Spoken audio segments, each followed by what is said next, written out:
सुबह की चाय से लेकर कपड़े धोने तक हमारी जिंदगी ना जाने कितने ही ऐसे कामों से भरी है जिन पर हमारा ध्यान भी नहीं जाता। और वो काम है चीजों को अलग करना। ये एक तरह का छिपा हुआ विज्ञान है जो हर पल हर जगह हमारे आसपास मौजूद है। तो आज हम इसी के रहस्यों से पर्दा उठाने वाले हैं।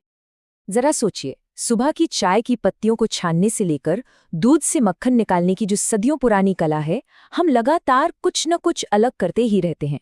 इन बहुत ही आम से लगने वाले कामों में एक बड़ा ही दिलचस्प विज्ञान छिपा है और हम उसी को समझने की कोशिश करेंगे। लेकिन सबसे पहला सवाल तो यही है कि हम इतनी मेहनत करते ही क्यों हैं। मतलब इस पूरी अलग करने की प्रक्रिया का आखिर मकसद क्या है। चलिए पता लगाते हैं। ये एक बहुत ज़रूरी सवाल है। देखिए, हम चीज़ों को अलग इसलिए करते हैं ताकि बेकार की चीज़ों को हटा सकें, जैसे दाल से कंकड़ निकालना, या फिर काम की चीज़ों को अलग कर सकें, जैसे दूध से मक्खन निकालना। हर प्रक्रिया के पीछे एक मकसद होता है। चलिए शुरुआत करते हैं सबसे सीधे और आसान तरीकों से, चीज़ों को उनके साइज़ या आकार के आधार पर अलग करना। ये वो तरीके हैं जिन्हें हम लगभग बिना सोचे समझे ही इस्तेमाल कर लेते हैं। मान लीजिए कि आप चावल या दाल पकाने वाले हैं और आपको उसमें छोटे छोटे पत्थर दिखते हैं। सबसे सीधा तरीका क्या होगा?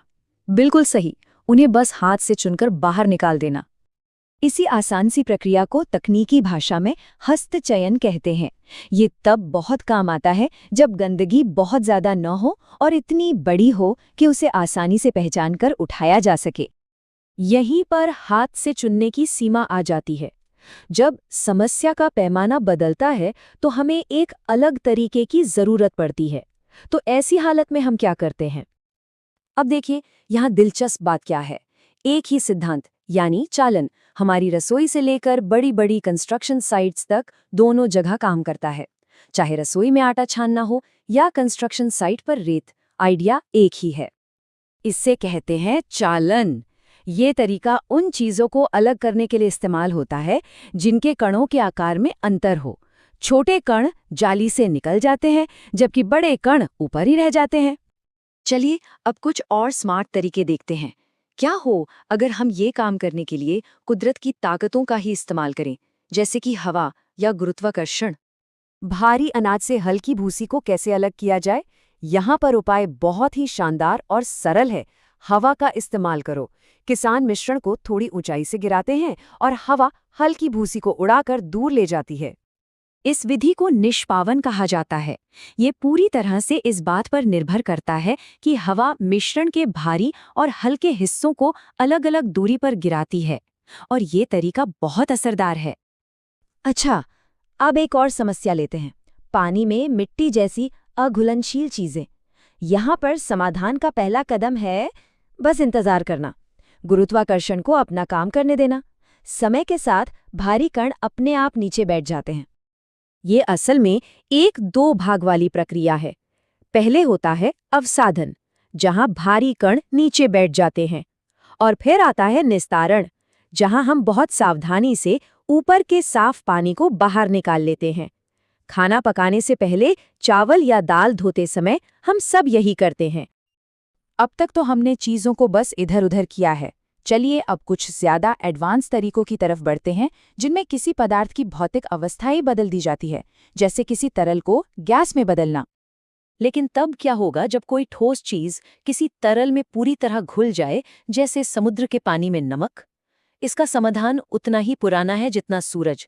समुद्र के पानी को उथले गड्ढों में छोड़ दिया जाता है और सूरज अपना जादू चलाता है, धीरे धीरे पानी को भाप में बदल देता है। इस प्रक्रिया को वाष्पन कहते हैं।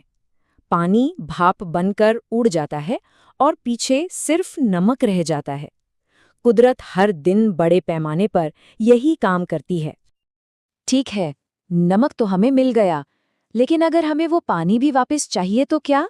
मान लीजिए कि पानी भाप बन चुका है, पर हमें उस पानी की भी जरूरत है। इसका भी एक उपाय है, उस भाप को ठंडा कर दो। इस प्रक्रिया को संघनन कहते हैं। जब पानी की भाप किसी ठंडी सतह से टकराती है तो वो ठंडी होकर वापस तरल पानी में बदल जाती है। इस तरह हम वाष्पन और संघनन का इस्तेमाल करके एक मिश्रण के दोनों हिस्सों को वापस पा सकते हैं।